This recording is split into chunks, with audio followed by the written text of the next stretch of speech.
Sitting on the beach under an umbrella is more therapeutic than I could have imagined. My flight landed perfectly, and after checking into my hotel, I headed to the beach.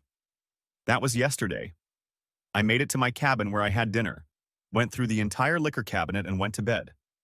This morning I had coffee, had a light breakfast of pastries, and came straight back here to the beach.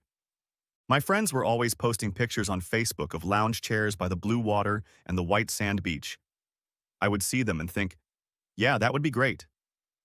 As I sat here and now, I realized that those pictures could never capture the peacefulness I felt.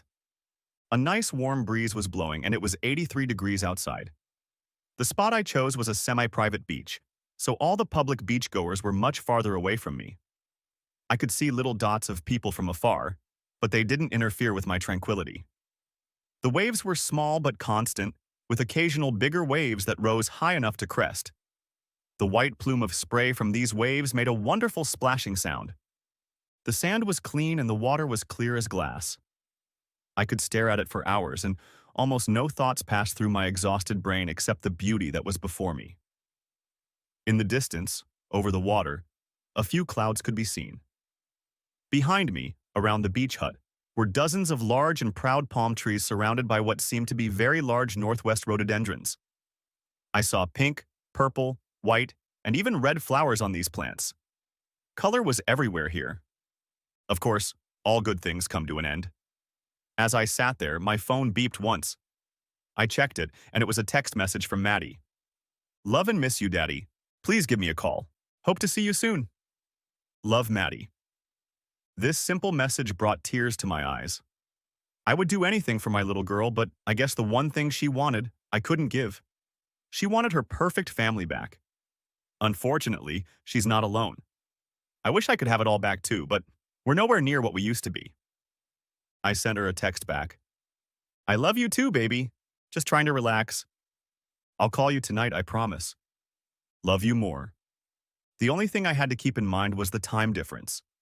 Since she lived on the East Coast and I lived in Hawaii, there was at least a 6 to 7 hour time zone difference between us. I'll have to double check that. With that message, my perfect beach day was postponed. I got up and wandered back to the cabin. For the first time in a long time, I had nothing to do. I mean, literally, no one was expecting me to do anything, and no one was depending on me. I had no job to rush to, no urgent meetings or calls to make. The feeling was both extremely liberating and a little disorienting at the same time. However, I wasn't going to be overzealous in my job search. I decided that I would adopt the philosophy of one of my favorite cartoon characters, the Hakuna Matata. I was once told that, roughly translated, it means no worries. Thank you, Timon and Pumbaa, for letting me steal your saying. I chuckled to myself, remembering my inside joke. I made myself a sandwich and a fruit cup from the food I found in the fridge. It was the best vacation of my life. Unfortunately, it led me to think that he should have been with Caitlin. Well, geez, just thinking about it made me feel bad. I had successfully kept her and our situation from entering my brain for almost an entire day, but now it was bursting back in with force. Before the day got even more shitty, I turned to the liquor cabinet. It too was completely full. When one is in paradise, one must enjoy all that is provided. Perhaps I should copyright this. It could make a decent Hallmark-style postcard. Nevertheless, I found what I was looking for and pulled out a bottle. I poured at least a shot or two into a large cup, added the fruit juice from the unlabeled bottle, and stirred. It probably smelled like pineapple, but whatever it was, it tasted great. I'd have to ask what kind of juice it was so I could buy more later. I put a straw in my glass, grabbed my lunch, and walked back down the beach to sit in a lounge chair. Sitting in it, I raised my glass to the blue sky, to the memory of my marriage. I set it down and took a long sip. The sky didn't toast back, but I think it understood me. Maybe I was starting to lose my temper a little at a time, but either way, I figured it would be okay. I calmly ate my lunch. Once I was done with it, I decided it was time to take at least a few minutes to be productive. I needed to make some calls to tie up the loose ends that were still left. I needed to call Sandra and Tony to settle any legal issues at home. In addition, there was still the question of where to live. Time for call number 1. I hoped Tony was still in his office. I dialed his number and it rang 3 times before he answered. Tony here. Is this you, James? Yes, it's me. So, any news on my situation? To some extent, yes. I filed a motion with the court to revoke his status as a partner. The judge has temporarily put it on hold because Cyrus has only been charged but not convicted. In addition, the feds demanded copies of all business records due to Cyrus and his side business. The good news is that Cyrus avoided bail. He was supposed to appear at his hearing today, but he missed it. That's very good for your case and a possible sale. I'm still interested in that guy on the West Coast once this Cyrus mess is cleared up. You should get the letter today with the power of attorney we discussed. Okay, I'll forward it to you as soon as I get it. As for the sale and the Cyrus situation, keep me posted. We both hung up, wasting no time saying goodbye. So the idiot bailed, huh? What's next? Is he going to rob a bank? How the hell did I not see all his flaws before I got involved with him? They were always there, but I didn't seem to notice them. Another life lesson, I guess. After another sip, the drink began to taste pleasant. Before I could make another call, my phone buzzed with an incoming call. The caller ID said it was Kurt Simpson, wondering what he wanted. Hello, this is James. Mr. Holmes, this is Kurt Simpson. We were watching your wife's house last night and we have something to tell you. Go on, I said, interested. I was sitting about 2 houses away when a dark silver BMW pulled up to your driveway at about 9 o'clock this evening. I took pictures, but I can tell you for sure it was your partner Cyrus Black. He came to the door and was let in without any altercation. I couldn't determine what was said. He paused, waiting for me to respond.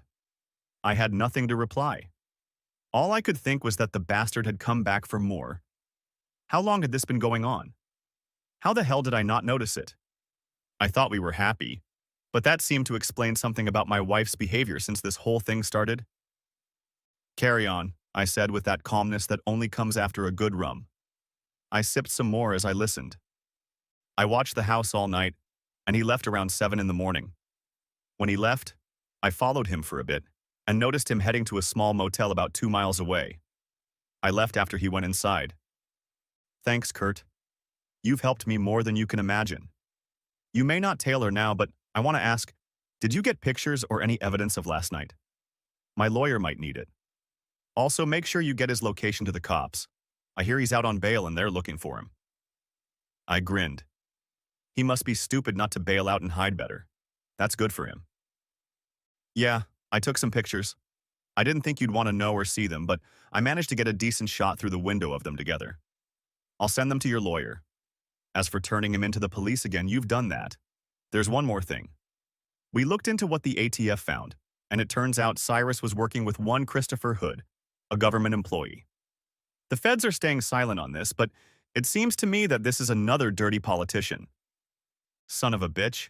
Did the asshole at FEMA work with Cyrus too? The hole is getting deeper. I could run into Alice at any moment. Wow, well, thanks for the news, Kurt. I was just stunned. You're welcome. James, I'm really sorry about that. I hate it when good people are treated like crap. It's one of the reasons I do what I do. I try to bring at least a modicum of justice into people's lives. Thank you. We ended the conversation. Well, wasn't that bullshit? It was already making some sense, though. He wasn't just trying to drive a wedge between me and my wife. He really wanted me out of the picture so he could get her and our business. I don't think I could ever trust anyone again. Ever.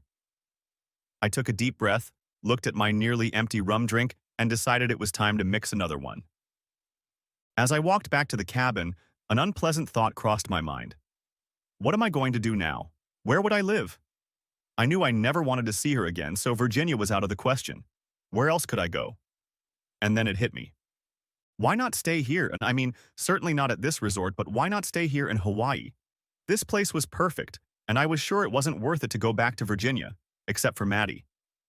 She was away at college anyway and would probably understand me. I had a few more calls to make. I called Sandra next. She wasn't too pleased that I called right before she left. It was almost 6 o'clock in the evening on the East Coast. I apologize for the late call, Sandra, but I'll be brief. I want a divorce, but I want to change the situation so that the cause is her cheating. I want her to be hurt, and I don't want to pay her a dime in alimony if I don't have to. And I guess I caught her off guard because she paused for a moment before she spoke. Are you sure about this, James?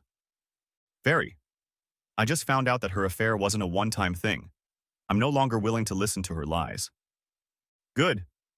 If Kurt has proof of her cheating for me, I can do it tomorrow and I'll call you with the details after she gets the subpoena. Send. I've already asked Kurt to forward everything he has to you. As for notifying me, that won't be necessary. Just send me a quick text message when everything is ready. I don't need any details. Thanks again for everything.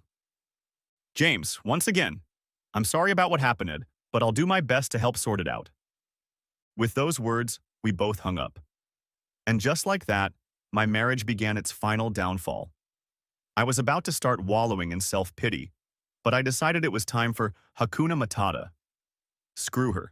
She wasn't going to ruin my life anymore. I finished the last of my rum cocktail and made another. I could get used to this. I put the plate in the sink and sat back in my chair. Now that the main business was done, I needed to move on to the third item for the day. Find a new home. That was easier said than done, especially since I wasn't local.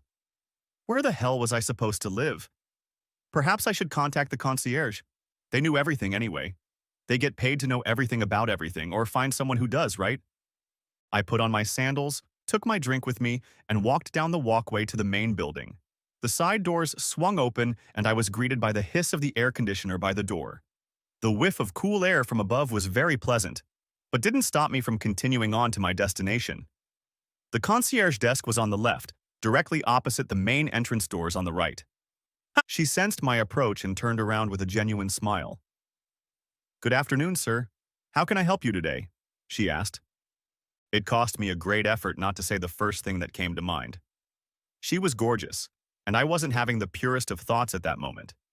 She looked like a local, with long, wavy hair and a lush figure that complemented her flowy dress perfectly. I would have to keep my gaze averted to strike up a human conversation with her. "I hope you can help me. I'm only staying here for a few days, but I've decided that I really like it here and want to stay permanently. Can you tell me where I can find a place to stay for the night?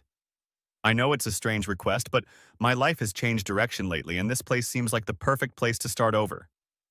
She paused for a moment before she spoke, apparently digesting the brief life story I had just laid out for her. "Sir, I'm not a real estate agent, but I can tell you that the overall cost of living here is quite high. Also, most of the houses in this neighborhood are overpriced. However, I can give you the name of someone to talk to about it. Would that be okay with you?" "Sure, thank you." She opened a book on her desk, found what she was looking for, and wrote something on a small piece of paper. She tore it off and held it out across the desk. "Here is the name of a woman I trust. Call her. Is there anything else I can help you with today?" "On second thought, yes. What would you like me to do for fun tonight?" "I was thinking of exploring the island, but I have no idea where to start. Also, just curious, what's the name of that unlabeled juice in the room?" Those questions were much easier for her to deal with. She talked about several options that were great for tourists, some starting here at the resort and others requiring a cab ride. She handed me several brochures as well as a handwritten note. I thanked her and turned to head back to my cabin. I could have sworn she threw me a lustful look, maybe even a wink when I thanked her. Maybe I was just wishful thinking. Leafing through the brochures, I found a few that I found very interesting. One was about a helicopter tour of the island. Another was about the military museums located everywhere. I would definitely visit at least the Arizona Memorial for that matter. Hey, I watched the movie Pearl Harbor too. There were a few others that I would review when I got back to the room. Of interest, however, was the handwritten note. The name of the juice, Lilikoi Passion Fruit. To find the house, Leah Mellon, 808-555-1234. Kim, 808-55-6789. I really wasn't ready to get back into the game, but I was flattered that she was flirting with an older guy like me. Either way, it was a nice self-esteem boost. I'd save that number for the future. I guess I had a few more calls to make. Today my phone was busier than any other day in my life.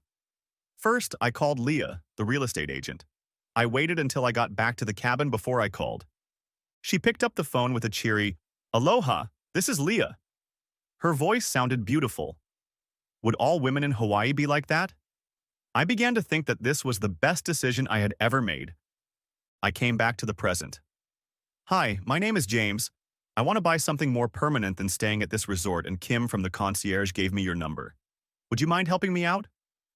Sure, it would be my pleasure. Could you tell me in general terms what you need? I don't really need anything in particular. I probably need 2 bedrooms, but other than that, I haven't really thought about it yet.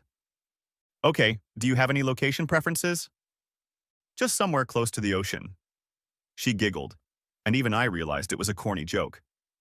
In all seriousness, I don't really care about any particular place.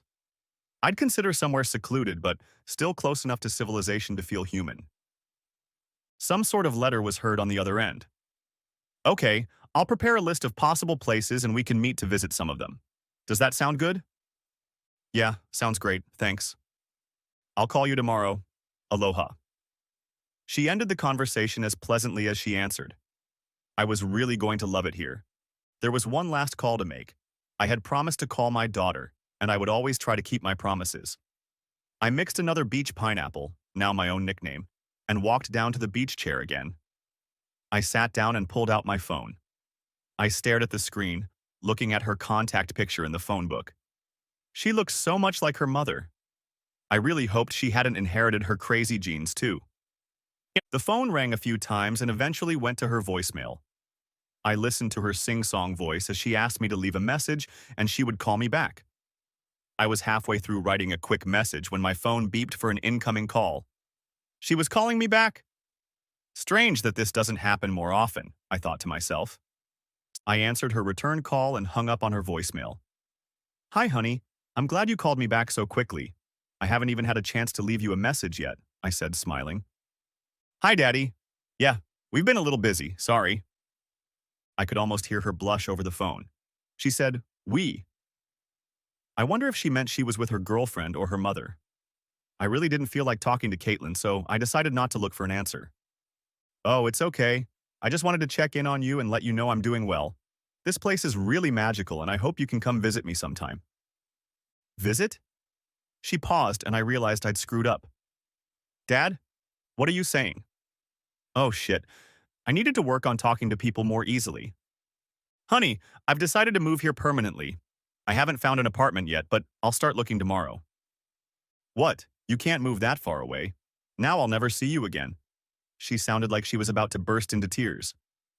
Maddie, you can always come visit and I can help pay you sometimes. I can still visit you, you know? I'm sorry, but it's just something I have to do. Have to? Dad, I know Mom messed up, but do you really have to move halfway across the world? This was the conversation I was truly dreading. I didn't want to hurt my daughter, but at the same time I felt like I needed a fresh start, and I couldn't do that in Virginia. I hesitated with my answer, perhaps even too long. Dad, are you divorcing Mom? Oh my God, you're getting a divorce. She started crying into the tube, and I suppressed the tears within me. I hated to hear my little girl so sad. However, I would do my best to soften her up. Maddie, what I told you before remains true. I will probably always love your mom, but I will never be able to trust her again. As for you, I will always do everything I can to help you. I was serious when I said I wanted you to come visit me. Heck, bring your girlfriend here too.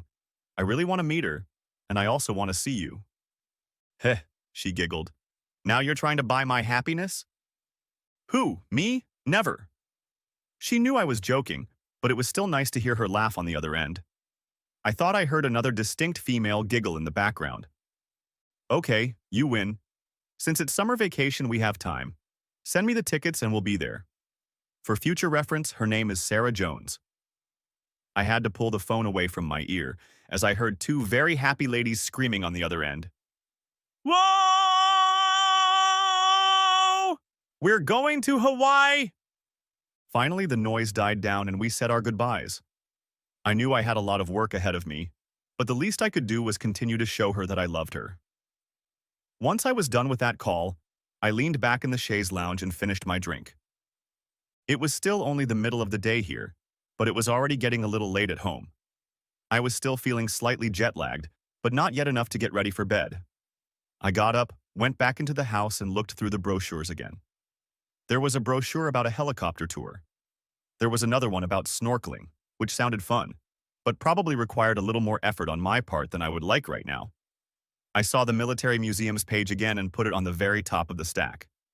I saw an offer for a bus tour of the city that looked interesting and suited my lazy, rum-fueled mood quite well. After looking at a few others, I decided to opt for the bus tour of the city. It sounded fun and didn't require much effort on my part. I called the concierge, and Kim was very helpful in helping me organize it. That girl could get me in trouble while I was here. After locking up the cabin, I headed to the front desk. The bus was already waiting there, so I just got on it and off we went. The tour was 2 hours long and we drove all over the city. There were a lot of cute stores, as well as a few restaurants that I absolutely had to try. I memorized the name of one of them, Island Jim's, which seemed like the perfect place for tonight's dinner. It barely stood out against the facades of the buildings surrounding it and looked like a hole in the wall. I almost imagined it was the kind of place that would have made it onto one of my favorite cooking shows on the cooking channel, with that guy and the crazy hair. I was dropped off at a resort where I changed clothes to go to dinner. I took a cab and sat at the bar. The staff was very friendly and the food was excellent. I ended up eating local tuna cooked by AHI and a local fruit with a name I can't pronounce.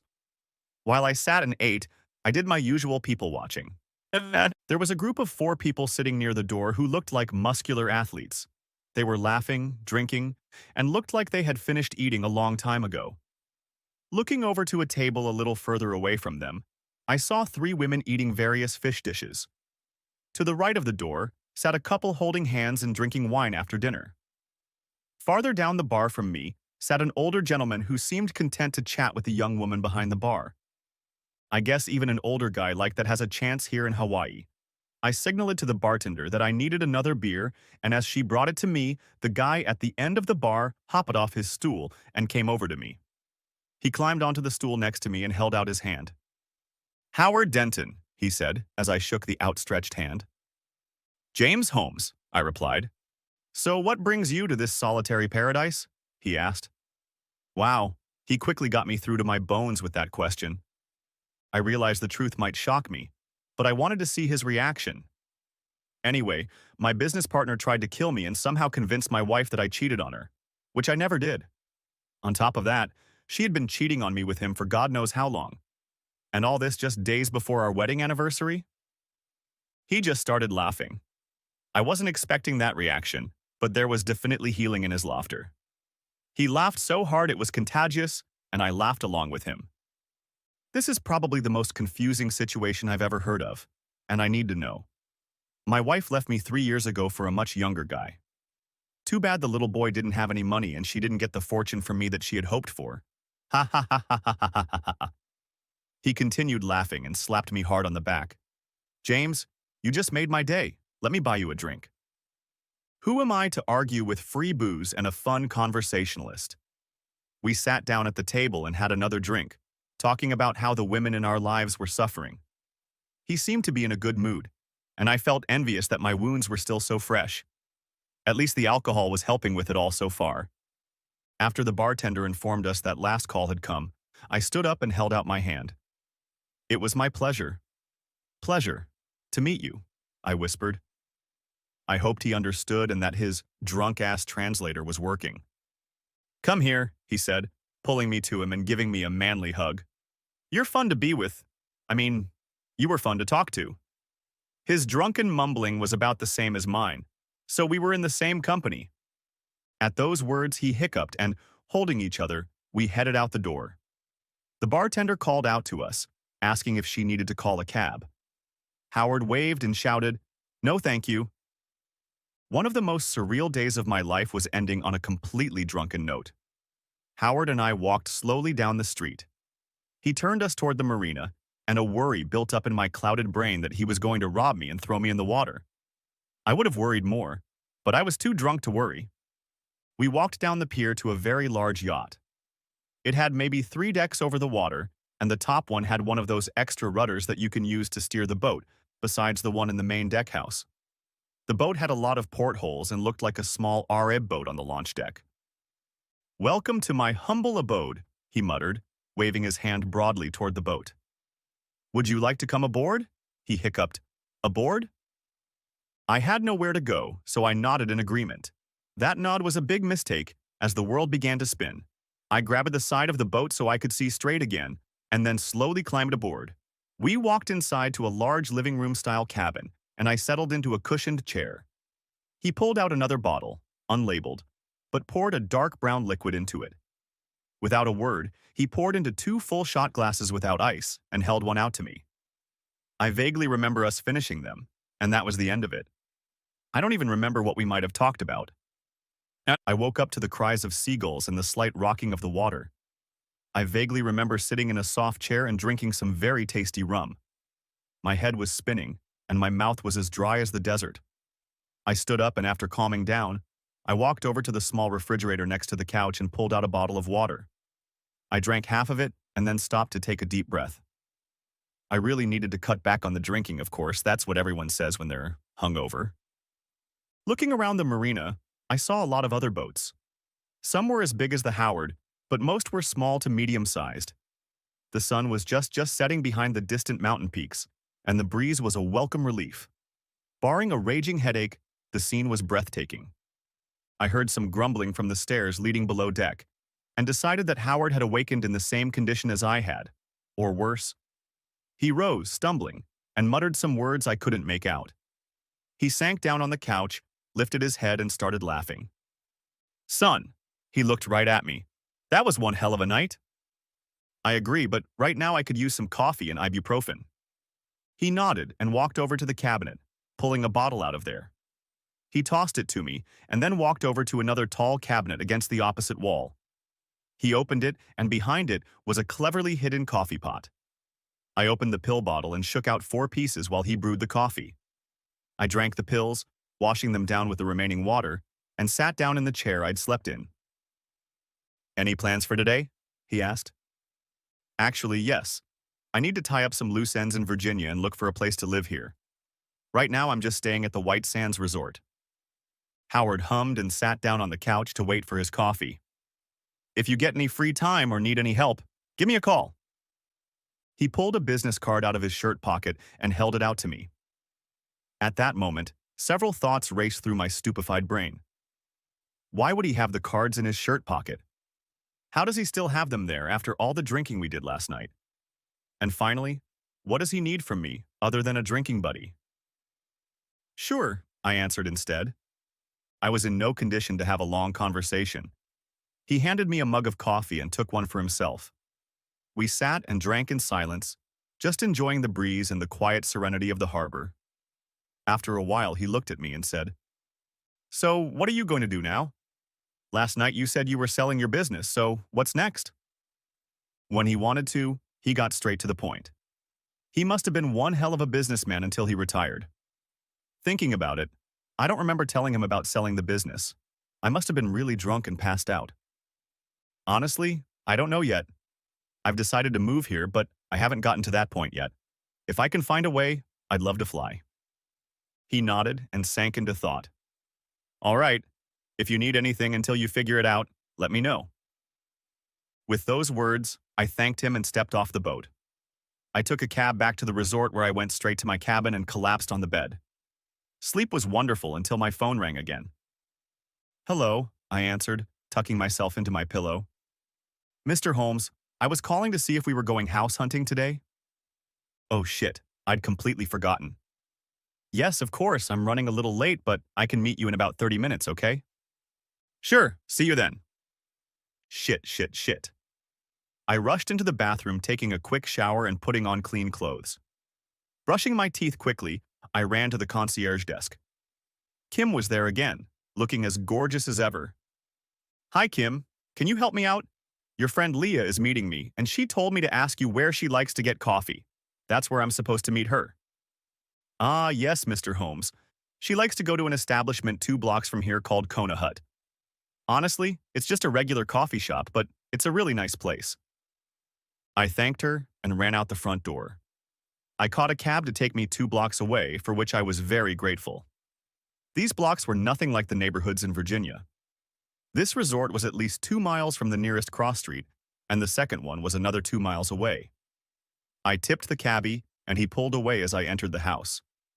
A woman, obviously a native of the island, came up from a table by the door, She was gorgeous, with swarthy skin and smooth, raven black hair. She smiled radiantly and waved at me, inviting me to take a chair at the table across from her.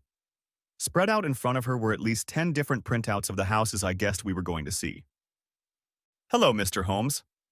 I'm Leia," she said softly. "Hello, and please call me James." "Okay, let it be James. First, let's go through them and narrow it down to the ones you really like. There's no point in checking out a place if it seems ugly to you. I picked them based on what you and I talked about yesterday." "Sounds good to me. Looks like it's going to be Hakuna Matata again today, my new daily mantra." We sat down and went over the 10 she had pre-selected for me.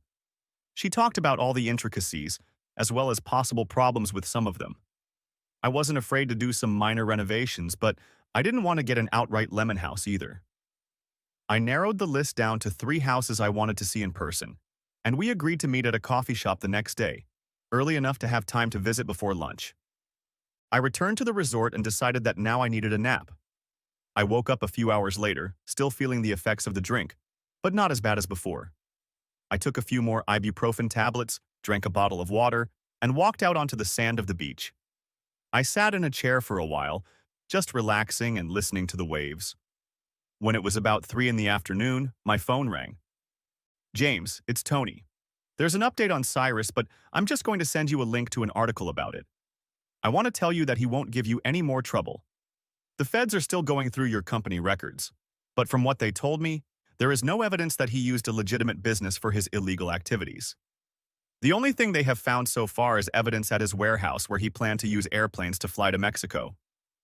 Due to everything that has happened, the judge ruled in your favor and granted the request to dissolve the partnership. It is now legally 100% yours. Would you like me to pull the trigger on the West Coast proposal, after the feds have sorted it out, of course?" I was stunned. Things were moving fast, but I had never imagined things would happen so quickly. Frankly, I was beyond excited at the thought of having to break this last bond. It made me sad, because the company was like a second child to me after Maddie, but I also felt like I had to get rid of it. Just thinking about it reminded me of Cyrus and how we started this business together. Well, Hakuna Matata. I'll have to read that article later. Probably after rum. Lots of rum. Yes, you're welcome. Thanks again for everything, Tony. After such wonderful news, I felt a rush of energy again. I got up, went back to the main building, and had an early dinner at the on-site restaurant. I checked my phone and opened the link Tony had sent me about the news in Cyrus. There was a large picture of the motel. I assumed it was the same motel that Kurt had said he was hiding out in. Anyway, there were several police cars from different agencies and departments in the picture, and even a SWAT van. The article was short on details, but basically said that the FBI coordinated the raid on the motel with the help of the ATF and local law enforcement, responding to an anonymous tip about fugitive Cyrus Black. Authorities believe he is armed and extremely dangerous. The raid turned up a lot of evidence, but the fugitive is still at large. It seems he's finally figured out how to run like a criminal. I was concerned that he might cause trouble in the future, but for now, he was out of the picture. With so many cops keeping an eye on him, I at least hoped he'd stick around for a while. I had a great night's sleep that night and woke up refreshed. I took one last look at the 3 houses we had chosen and then went to meet Leah. She took me to all 3 houses, and honestly, all 3 were just fine. I didn't fall in love with any of them, at least not enough to buy. She took me to lunch where she asked me a few questions and said she would continue to hunt for me. Leah took me to a resort and said she would keep in touch. And for the next few days, I didn't get out of my lounge chair. True, a few times I got up and went to the gym so I wouldn't get flabby from the delicious food and booze. After a few days sitting on the chaise lounge, it hit me. I was watching the birds go by and a few boats when I realized the answer was right in front of me. I called Leah and asked her to look for boats for sale that could fit into the space I was asking for.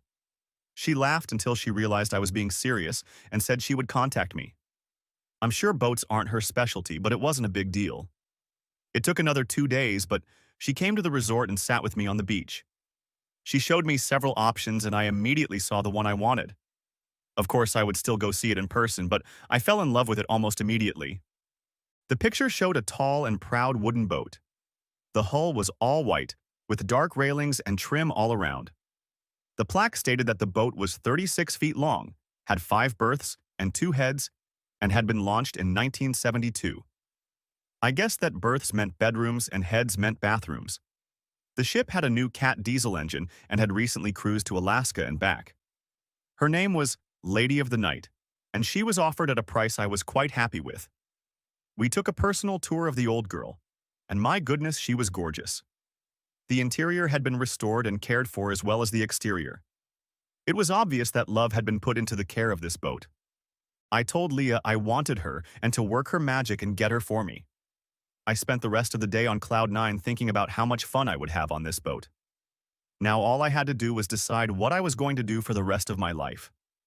I felt like I was asking myself the old question, what do you want to be when you grow up? I knew without a doubt that I still wanted to fly. It was my first love, my first passion. Unlike the cheating wife I loved, flying would never let me down. I would never work for the government again, that was absolutely certain. That asshole from FEMA just got it into his head that you can't trust anyone. Maybe I could do something for myself. I was wondering if there are any charter services around here. Maybe I could find one of the small islands where a few people live or have tourists and transport them. I thought of a Harrison Ford movie and thought that would be fun. Anyway, food for thought. I'd ask Kim.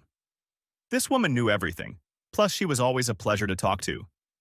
Despite all this, I needed to finish up with official business so I could get back to my beach pineapple drinks.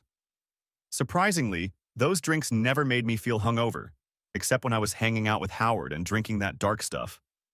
The juice must be hydrating me? Guess it didn't matter. I went to the resort's main building, their mobile office, and printed out the power of attorney document Tony had sent me.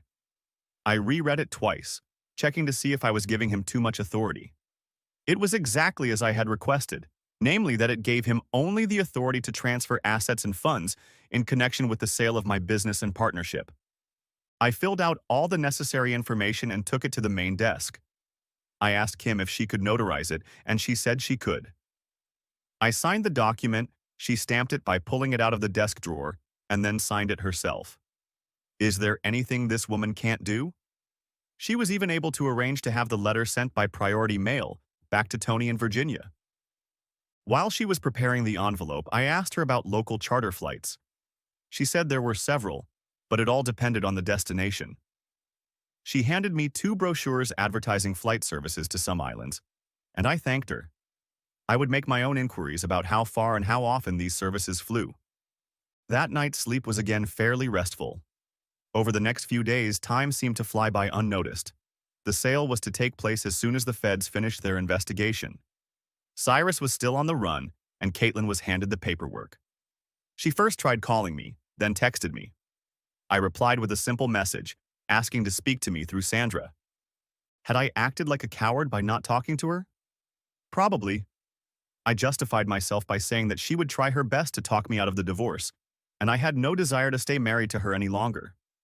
Eventually, I would have to talk to her, but I was going to put it off as long as possible.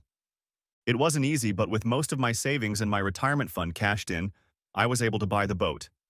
I paid to have it temporarily moored on Oahu and worked with the locals to get it cleaned up and ready for occupancy. The main sticking point was actually my wife.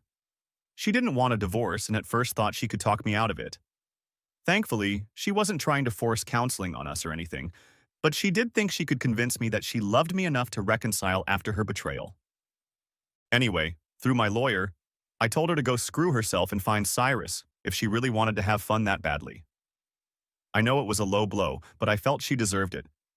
Eventually, I had to go back to Virginia to settle things once and for all. I spent as much time with Maddie as I could and promised her again that I would call or email her often. I did have to see Caitlin once, though, and it was the hardest 30 minutes of my life. I know I messed up, but I want to spend the rest of my life making it up to you. I only love you. I don't want this divorce, she pleaded with me. So what's in it for you, Cyrus, then? How long have you two been having fun?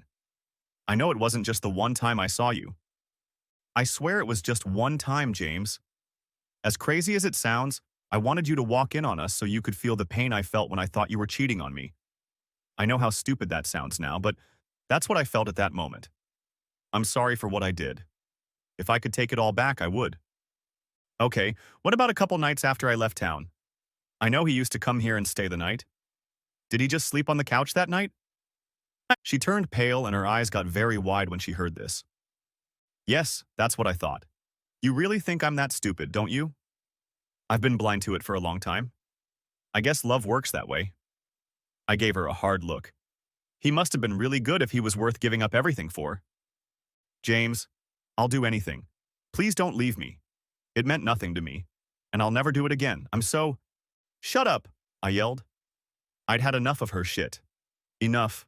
I don't want to hear it anymore. You drove away the life we were supposed to have together. You did that. You destroyed the one thing I believed in, no matter how shitty everything else was. You killed my love for you, just like he tried to kill me. After that, she just started sobbing. It was almost comical. If it hadn't happened to me, I wouldn't have believed it at all. How could such a great love lead to such a death? Those two must have worked something out, or she must have been really stupid to fall for his crap after knowing him for so many years. I left her like that, telling her it was over between us. Before I left town, I gave Maddie some tickets to come back later in the summer. Caitlin wouldn't get her wish and we'd be divorced whether she liked it or not. While I was in town, I talked to both attorneys and even stopped by to see Sean. I mentioned to him that I was thinking of starting my own charter service in Hawaii and asked if he would be willing to help me. He asked if he might consider it, and of course I told him to take as much time as he needed. After all of this, I returned to Hawaii, my new home. The yacht was perfect for me, and I loved the quiet of the ocean at night. Eventually, the feds ended their investigation and allowed Tony to finalize the sale to Rapid Relief Logistics. I just asked him to make sure the new owner took care of the three who still worked for the company. Jenny, Tammy, and Sean were great employees and didn't deserve to be sent out on their asses for what Cyrus was up to. At this point, I didn't care if Cyrus was found. He'd lost everything, and all for my wife. I hoped he would enjoy being on the run. When I returned, I began to explore the possibility of starting my own charter service, but it would have to be aimed at the smaller islands. There were already several charter services between the largest islands, and I wasn't sure if it was worth competing with them yet. I needed to learn more about the area first. The only change I made after returning from Virginia was to move the mooring from Oahu Island a little further down the chain, to Molokai Island. I figured it was in the center of all the islands and would be a good place to start my small island hopping service. Plus, it was more secluded, had fewer people on it, and was beautiful in its natural features. As soon as the RRL sale is finalized, I will start working on it. In the meantime, I just sat on the deck of my boat and enjoyed beach pineapple. Finally, I felt I needed some human companionship, so I called Kim. I decided I would have fun and at least ask her out. She accepted a dinner invitation before I even had a chance to propose to her. I took her to Halewa Joe's, a seafood place she had recommended to me. The outside of the place didn't look like much, but the inside was pretty nice. When we were seated at a table on the back patio, it took my breath away. In front of us was a stunning view of a small lake with a white dock that stretched out in the middle. The mountains around us were just as colorful, and the thick greenery surrounding us seemed perfect. We sat down, and I decided it was time to get to know more about each other. Up until this point, all I knew was that she was very smart and worked as a concierge. "So, Kim, you've lived here your whole life?" She nodded. "Yes, my family is mostly from here, from Kaneohe, but my grandmother lives north of here, in Ahuimanu. I've been to most of the islands, but I haven't traveled farther. Where are you from?" "I lived in Virginia until recently. I decided to sell my business there and moved here. As for the rest of my family, that's a long story that I can share another time. For now, I'll just say that I'm divorced, and I have a daughter that I love very much." It was time to change the subject, which I did. "Right now I live on Molokai, at least on the yacht moored there. I intend to open a charter flight service and continue to fly. It's my real passion in life." Her smile lit up the room. I think she was happy to hear that I had moved here instead of staying just a tourist. Dinner was brought over, and we enjoyed the easy chit-chat that occurs when two people get to know each other. She turned out to be very intelligent and so beautiful that I held my gaze on her twice. When we were done, I put the bill money and tip on the table and we left. Overall, the dinner was just refreshing. I hadn't been on a first date in decades, so it was nice to know that I could still talk to a beautiful woman without mumbling. I drove her back to her apartment and she invited me out for a drink. I secretly hoped that she would accept so that we could continue this wonderful evening. And so it happened. This evening, we got down to it.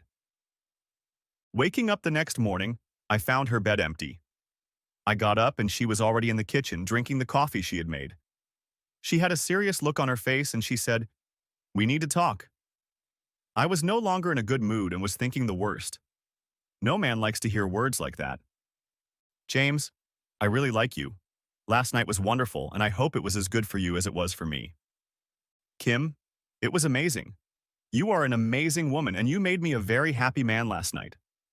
I smiled, remembering it all. "I'm glad to hear that. I just want you to know that I'm not looking for anything serious right now, okay?" An almost anxious, expectant expression appeared on her face as she waited for my answer. In the meantime, I was afraid that after one night she would say she wanted to move in with us or get married or something. After all, we were on the same page. I smiled and replied, "Kim, I'm not in a position to want anything serious right now either. I really like you and I hope we can see each other more often, but I'm not thinking about marriage and kids just yet." I finished with a chuckle and a smile. She smiled, apparently having heard the right answer. "Well, of course I want to keep dating you, you big dummy," she giggled. I told her I would call and fly over to see her very soon. I pulled myself together and left her with another passionate kiss, the kind that almost made me pull back in the door. I returned to my new home on Molokai and was on cloud nine the whole time. When I got my boat back in place, I noticed something funny. The mooring next to mine was occupied by Howard's huge boat. I walked up to it and shouted, "Ahoy!" It took a minute, but Howard found a window and looked out to see who was there. When he saw me, he came out of the cabin onto the deck and waved at me. "Come aboard, James. It's good to see you, my friend." I was at a loss as to why he was here, but I didn't care. He was my only friend here at the moment, and as far as I could tell, a good friend. We made our way to his quarters and took our seats. I took the same cushioned chair, and he preferred the couch. "James, I like your choice of port. This really is a great place to set up store. It was nice on Oahu, but it's serene here." "Thank you, Howard. I'm glad you like it." "You're probably wondering why I'm here."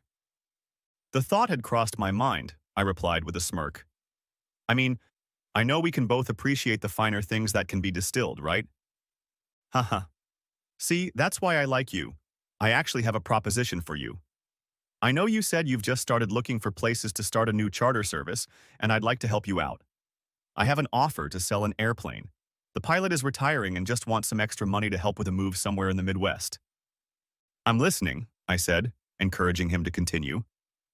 "I don't know the details, but he said it's a 1957 Beaver, whatever that means, and it's been very well cared for. I must confess I have a vested interest in helping you with it. I have friends who want to come visit me for a very unusual vacation. They want to go to one of the small islands that are uninhabited for a couple nights and camp on the beach. If I can help you get that airplane, could you help me? I have guests like this from time to time, and it would be very helpful to me to have a business partner who could fly with us as needed." I thought for a moment. I would need to register here and get a good set of cards and stuff, but there was no reason why I couldn't start my business with exclusive clients like this one. I looked at him, smiled, and said, "Sounds great to me. Of course, I need to take care of the official business, register myself and the airplane with the government, and study maps of the area and such. When are your friends arriving?" "They're flying into Honolulu next week." He must have seen the shock on my face, so he continued, "Sorry for such short notice, but I'm really stuck here and could use a favor." "Okay, Howard. I can take care of the paperwork tomorrow. Contact your guy and tell him I want to take a look at this airplane of his. If it's a sound machine, I'll consider buying it. Now, how about we get a drink and talk about something a little less important?" He grinned. "Sounds like a great idea." So that's what we did. We drank and I ended up falling asleep on my couch, never making it to my bunk. The next day turned out to be truly miserable. Damn Howard and his gloomy rum. I had to stick to my own drinks from now on. Not only was I suffering from a hangover, but dealing with government officials was slow and tedious. They required me to fill out a ton of paperwork, as well as a bunch of proof of my previous experience and pilot's license. Fortunately, I had my license, but all my flight logs remained in the state of Virginia. I decided to call Sean. He and I talked for a while. He told me about his new boss and I told him about my new plans. Sean, do you want to work for me again? I can't promise a big paycheck, but I have an extra room on the yacht where you can stay, and the location will more than make up for the temporary pay cut. You know, that sounds like a pretty good idea. This new guy, he's not bad, but he's not the best either. He's already told Jenny and Tammy that he doesn't really need them since he has his own people in the office taking care of things. He really only needs the airplanes, a mechanic to keep them running, and a few pilots. He hired 2 new pilots, a man and a woman. Both of them are assholes, and I mean that in the nicest way possible. Both of them have their noses stuck so high in the air, I wonder how they can still breathe. I laughed a little at his description. Tell you what, talk to the girls and see if any of them want to move here. I know Tammy has a husband and kids, so it might be difficult, but Jenny was single, right? Yes, but I'll talk to both of them anyway. Tammy might actually be okay with the move because she just told me yesterday that she caught her lazy husband having fun with her. While she was working hard, he was at home entertaining the neighbor girl, even though the girl was only 19. Damn scum if you ask me. I was forced to agree. Holy shit. Talk to them and let me know. I'm on Molokai right now, and I've already got a line on a plane I need to check out. I could use some help and some familiar faces wouldn't hurt either. Also, I need you to send me all my flight logs from the office so I can register with the state. Okay, I'll get them right away. James, don't look at that airplane until I get there, okay? Sure thing, buddy. I'll send you the tickets for tomorrow's flight and then we can discuss the details. Also, let me know what the ladies want to do. We hung up and I felt much better knowing that at least my friend Sean had my back. The next day started without incident. I had sent him the electronic ticket receipts the night before, so he should be flying somewhere over the Pacific by now. I spoke briefly with Howard about Sean's arrival, as well as his friend and the airplane. He assured me that the airplane was serviceable, but I told him I wanted to check it out with my friend to help me. Sean arrived late in the afternoon and took a small plane from the Honolulu airport to our local airstrip on Molokai. I took a cab to the airport and waited for him. As soon as he got off the plane, I waited for him to give him another big hug. He wasn't a particularly sentimental guy, but after so many experiences and a long separation, it was only natural. He and I had been through a lot together, that's for sure. We took a cab to the dock, and I showed him his bunk. He threw his suitcase in there, and we went to Howard's. He called a friend and said the plane would be about an hour later, since he had to fly from another island. We waited on Howard's boat drinking iced tea. Hydrating before dehydration is a good thing every now and then, right? After about an hour of idle chatter, we heard the roar of an engine as the seaplane approached the dock. Apparently, he was a good pilot and brought it right up to the dock. We walked out to the plane and it looked like it was in immaculate condition. The pilot opened the door and stepped out, shuffling one foot after the other. The woman piloting the plane looked to be in her late 50s and was still gorgeous for her age. She walked over to Howard, shook his hand, and then turned to me. You must be James, right? She held out her hand and I took it. I'm Martha, but everyone calls me Marty. Nice to meet you, Marty. I shook the outstretched hand. This airplane looks amazing. I was a little worried when I found out it was a 1957 model, but it doesn't look its age at all. Neither does the pilot, I thought to myself. Well, thank you. I did all the restoration work myself, most of it in the last few years, she said, glowing with pride. Do you mind if my friend and I take a closer look? I asked. She only waved at the bird, smiled, and stepped aside, Howard. No sooner had we gotten inside than they were having some sort of whispered conversation. The inside was very well furnished. All the seats had white leather upholstery, and the gauges on the control panel looked new. Even the windows were in great condition, not scratched like I expected. Sean got out and opened the engine hatch and looked inside and saw the 627 SMOH motor. He fiddled around, fiddled with a few connections and ran his hands over one of the propeller blades. Sean had me turn the control knobs and rudder pedals a few times and made sure all the parts moved easily and effortlessly. There were no squeaks or other noises that might indicate tired mechanical parts, although he would probably remove some parts to visually make sure everything was in order before letting me fly it. After about 20 minutes of inspection, he looked at me and grinned. I turned back to the pilot and smiled. Marty, I think we like her. What do you want for her? She looked like she was deep in thought for a moment. I was asking 450,000 for her, but I'll take even 400 for you. It was a lot of money, but perhaps it was worth it.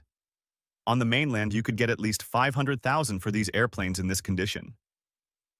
Marty, if you can get down to 375, I think we have a deal. I think I can go down to that. We agreed and went to Howard's cabin for a drink. Marty limited herself to one drink so she could make the flight home in time. She briefly told us about her time in the islands and that her husband of almost 30 years had just passed away from cancer. She decided it was time to return to the mainland to be closer to her grandchildren. I sympathized with her loss, but at the same time thought it was really great that she had a wonderful family to spend the rest of her life with. We agreed that I would pick up the plane as soon as the financing ran out, and we said our goodbyes. She sailed away from the dock and then accelerated and took off towards her island. Sean and I said goodbye to Howard and returned to our boat. Sleep came slowly that night. The weather got a little worse than usual, and a storm blew through that always made the boat rock. The next few days were stormy, but eventually things cleared up.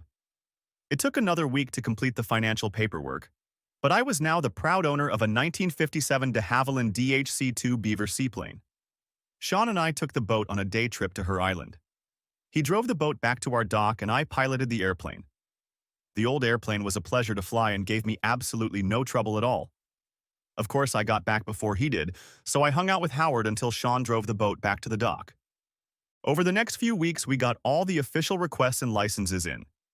Our business, Puddle Jumpers, was born. Jenny, the office clerk, decided to stay in Virginia and took a job with FedEx. Tammy, our former office manager, decided that she and her 12-year-old daughter needed to start a new life away from her unfaithful husband.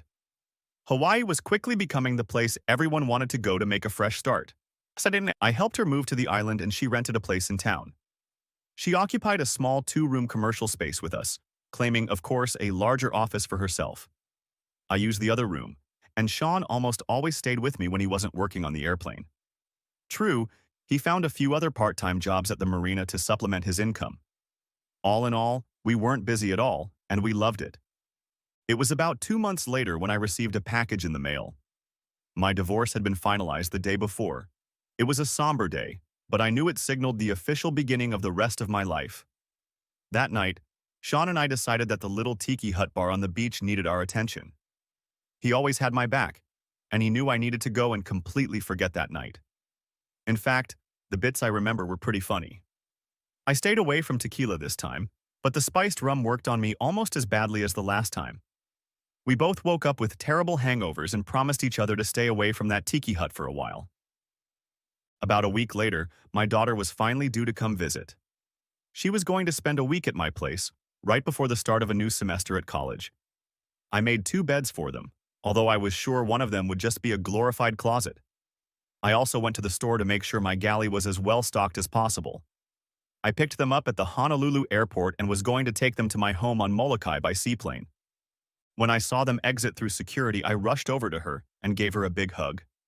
I missed her very much and told her so. Maddie, oh my God, I missed you so much. I looked at her friend and smiled. And who is this beautiful lady? Daddy, this is my girlfriend, Sarah Jones. Sarah, this is my dad. It's a pleasure to finally meet you, Mr. Holmes. After meeting your wife, pardon me, I meant to say. Well, anyway, I was really looking forward to it. The poor girl looked so nervous I had to rescue her. Time to get her used to my motto and hopefully set the tone for the entire next week. Please call me James or Daddy if that's more comfortable for you. While you're here, I want you both to just relax and enjoy yourselves. If you need anything, let me know and I'll get it all for you. Well, ladies, grab your things and we can head to the local terminal. I'll explain everything else on the way. With those words, they ran to get their bags and met me at the local terminal. I say local terminal, but it was actually a couple rows of seats with benches next to a sliding door overlooking the tarmac. There was a counter, which was usually deserted, and that was it. Oh, and a guard at the door to keep the kids from running out. We stepped out onto the sidewalk and I led them to the plane. Like a seaplane, it had pontoons, but if necessary, landing wheels could be extended out of these floats to land on a real runway. I loaded their stuff into the hold and we sat down and buckled in. We took off, and I pointed the nose of the plane toward Molokai.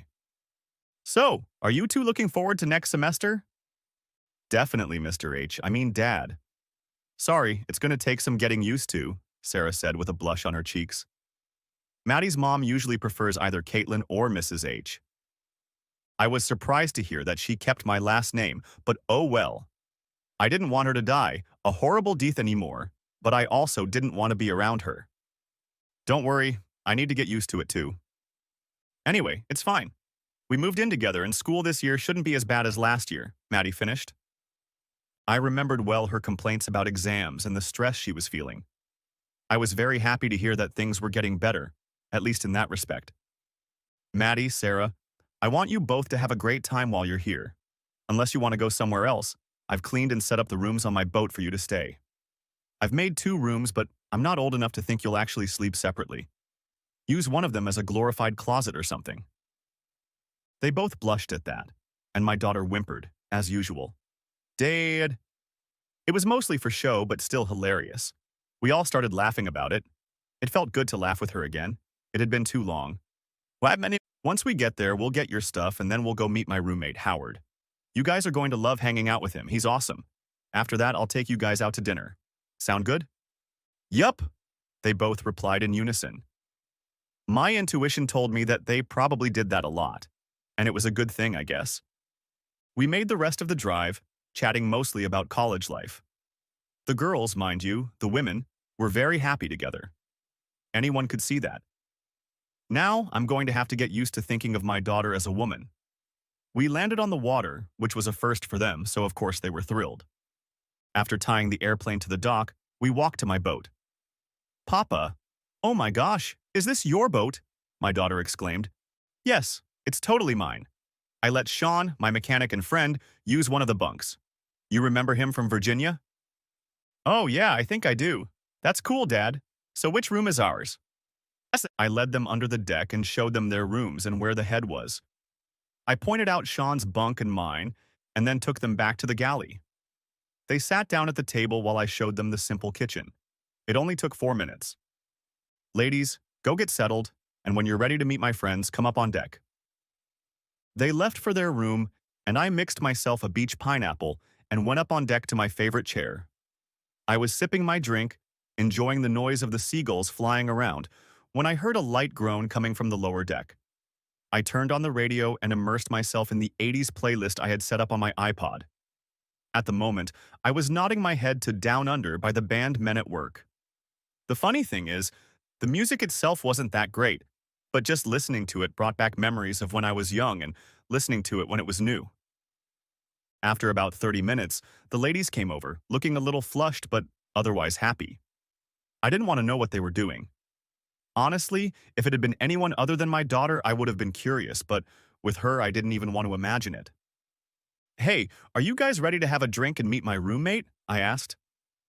I knew they were both under the age of 21, but here on my boat, I'd let them dabble a little. Sure, what is it? Sarah asked. I call it beach pineapple. It's basically a rum and juice that I think tastes like pineapple. I made it up when I first came here and spent almost all my time at the beach. They're really delicious. I've made a batch in the galley, if you'd like to go and pour yourself a glass. They did so and joined me on deck, each with a full glass. I led them out to the dock and we walked to Howard's boat. If my 36-foot boat impressed them, their eyes darted around at the sight of his huge yacht. Ahoy, Howard! Can we come aboard? Shouted I to him. Knowing him, one would have assumed he was already passed out below deck. I was pleasantly surprised when a gorgeous red-haired girl came up to the rail and waved us over. Come on up. Howard and Sean are here discussing the finer points of beer. Personally, I think all beer is the same and tastes like crap, but that's just my opinion. We climbed aboard and she held out her hand. My name is Tanya Pierce. My friends and I are spending a week in Hawaii, trying to forget about real life for a while and pretend we're normal. I was at a loss for words, knowing full well who Tanya Pierce was. She was a major star of the big screen, starring in several very popular movies. Her last movie, Windy City, was a thriller about a serial killer set in Chicago. I watched it, as I'm sure the rest of the known world did. I didn't realize Howard knew such famous people, but I suppose it shouldn't have surprised me that much. After all, he had connections. I finally found my voice. It's a pleasure to meet you, Tanya. My name is James, and yes, I know who you are. She smiled, though I'm sure she was used to being recognized everywhere. I guess that's the price of stardom. You said Howard and Sean are discussing beer? I need to see that, giving her an excuse to take her mind off the conversation about her. Sure, follow me. And off we went. She led us to his main cabin, where Sean sat in my usual chair and Howard sat in his usual spot on the couch. They were both holding a pint each of something dark and arguing about which was better and why. Tanya cleared her throat to get their attention, and Howard was the first to look up. Oh, welcome back, James. I assume one of these lovely ladies is your daughter, Madison? He was simply fascinated. Yes, and this one is my pride and joy, he pointed to Maddie. And this one is Sarah, her girlfriend. They're staying with me for the week. Ladies, this is Howard, my friend. And this guy is Sean, my best friend and mechanic, although sometimes I think he just sits there and just pretends to fix things. At that, I winked at Sean. He waved me off and then turned to the rest of the group. Welcome, ladies. Ignore your father, he's delusional, thinking he's the world's greatest pilot or something. The girls were still a little stunned to be in such company, so they just smiled and said, "Thank you." So, James, since you're here, you can help settle the dispute. Sean thinks the dark stout is better than my wheat beer. What do you think? Asked Howard. I think you're both nuts for sitting here arguing about the subtleties of beer when we could all be enjoying the sunshine, I replied, exaggerating the subtleties with air quotes. I looked at a smiling Tanya and asked, What about you, Tanya? Wouldn't you like to go out in the sunshine and enjoy this beautiful day? Hell yes. Let me get the others from the lower deck, put them in spacesuits, and we can all go out on the bay and swim or something. With those words, she ran down into the belly of the boat. See, at least she has her priorities straight. Guys, seriously, Tanya Pierce is here and you're arguing about beer? I laughed and walked over to my daughter. Ladies, why don't you both go back to my boat and get into your costumes? We're going to take this monster out on the water and really enjoy Hawaii like it was meant to be. It was truly going to be a Hakuna Matata day for everyone. End of part 1. Part 2 may be coming out in 10 hours. Write in the comments if you're waiting for it. Also, give a like under this video and subscribe to my channel. I hope you enjoyed this video.